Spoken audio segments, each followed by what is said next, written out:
बहुत बार ऐसा देखने को मिलता है, जो ज़्यादा भगवान की पूजा पाठ करता है वही सबसे ज़्यादा दुखी होता है।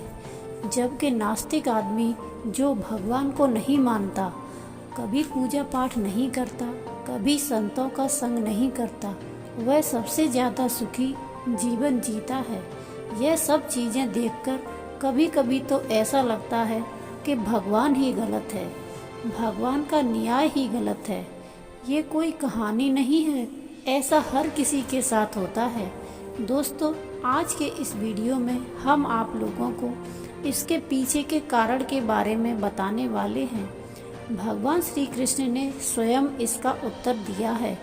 आखिर ज़्यादा पूजा पाठ करने वाले लोग दुखी और परेशान क्यों रहते हैं?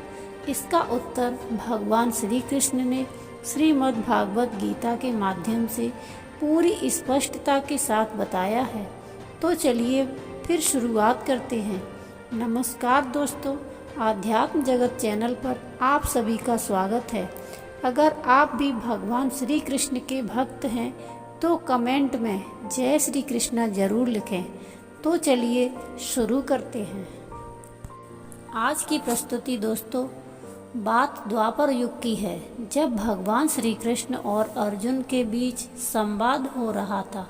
तब अर्जुन ने भगवान श्री कृष्ण से पूछा कि माधव, जो लोग ज़्यादा पूजा पाठ करते हैं वो ज़्यादातर दुखी और परेशान रहते हैं, इसके पीछे क्या कारण है? बल्कि जो लोग भगवान का नाम भी नहीं लेते, वे भगवान का स्मरण बिल्कुल भी नहीं करते और हमेशा गलत कार्य में लिप्त रहते हैं, उन लोगों को मैं सुखी देखता हूँ। इसके पीछे का रहस्य मुझे समझाने का प्रयास करें। तब भगवान श्री कृष्ण ने एक छोटी सी कहानी के माध्यम से अर्जुन को इसका उत्तर दिया। आइए जानते हैं उस छोटी सी कहानी के बारे में। एक गुरु के दो शिष्य थे, दोनों ही पढ़े लिखे विद्वान थे। दोनों में फर्क सिर्फ इतना था कि एक भगवान को मानने वाला था, दूसरा भगवान को ना मानने वाला नास्तिक था। एक ऐसा था जहाँ पर भगवान की कथा होती थी, जहाँ सत्संग होता था, जहाँ भजन होता, वहाँ दौड़ के चला जाता और भगवान की पूजा पाठ करने लगता। दूसरा शिष्य इन सब चीज़ों से दूर था। वह शराब पान भी करता था, वेश्याओं के साथ गमन करता था। सारी बुरी आदतें दूसरे शिष्य में थी। एक दिन क्या हुआ, एक शिष्य शराब पीकर अनाप शनाप बोलते हुए रास्ते में पैदल चलते हुए अपने घर को जा रहा था। अचानक उसे रास्ते में एक पैसों से भरा बैग मिल जाता है। उसकी खुशी का ठिकाना नहीं रहता। वह जोर जोर से चिल्लाते हुए सबको बताता है, मुझे आज पैसों से भरी बैग की थैली मिल गई, मेरा जीवन सफल हो गया। इन पैसों से अपने जीवन की आवश्यकताओं की पूर्ति करूंगा। वहीं दूसरा शिष्य मंदिर से भजन करते हुए अपने घर को जा रहा था। अचानक उसके पैर में बड़े कांटे चुभ जाते हैं, रक्त निकलने लगता है। ठीक उसी समय दूसरा शिष्य भी वहीं पहुंचता है। वह हंसते हुए उसको बोलने लगता है, क्यों, तुम ही हो ना जो सबसे ज़्यादा पूजा पाठ करते हो, भगवान का भी भजन करते हो। क्या दिया तुम्हारे भगवान ने तुम्हें? मुझे देखो, मैं कभी मंदिर नहीं गया और ना ही मैंने कोई भी काम अच्छा किया। मेरे घर में भगवान का मंदिर भी नहीं है। मैंने कभी अपने घर में सत्यनारायण की कथा नहीं कराई, भगवान के सामने कभी माथा नहीं टेका। फिर भी मैं कितना संपन्न हूँ, अमीर, मेरे पास पैसे की कोई कमी नहीं है। सबसे ज़्यादा सुखी जीवन में ही जी रहा हूँ। अच्छे शिष्य को उसकी बात चुभने लगी। उसने मन ही मन विचार किया था, यह तो सच बोल रहा है। मैं कितनी पूजा करता हूँ और वह कुछ भी नहीं करता, फिर भी वह कितना सुखी है। इतना सोचते सोचते वह अपने गुरु के पास चला जाता है और यही प्रश्न गुरु से करता है। गुरुजी मुस्कुराते हुए बोले, भगवान जो करते हैं अच्छे के लिए ही करते हैं। जिसकी जैसी योग्यता होती है उसको उसी के अनुसार फल देते हैं। अब तुम्हारे प्रश्नों का उत्तर तुम जानते हो। भगवान ने तुम्हारे पैर में ही क्यों चुभाए कांटे और उसको पैसों से भरी हुई बैग क्यों मिली? सुनो, तुमने पिछले जन्म में बहुत पाप किया था, इसलिए तुम्हारी आज मौत होने वाली थी। तुम बच गए क्योंकि तुम मंदिर गए थे, तुमने भगवान की पूजा की थी। यही एक कारण है कि तुम्हारी मौत ना होकर सिर्फ एक कांटा चुभा। अब तुम्हारे मित्र की बात करते हैं। पूर्व जन्म में वह एक संत महापुरुष था, इसलिए उसकी आज किस्मत बदलने वाली थी।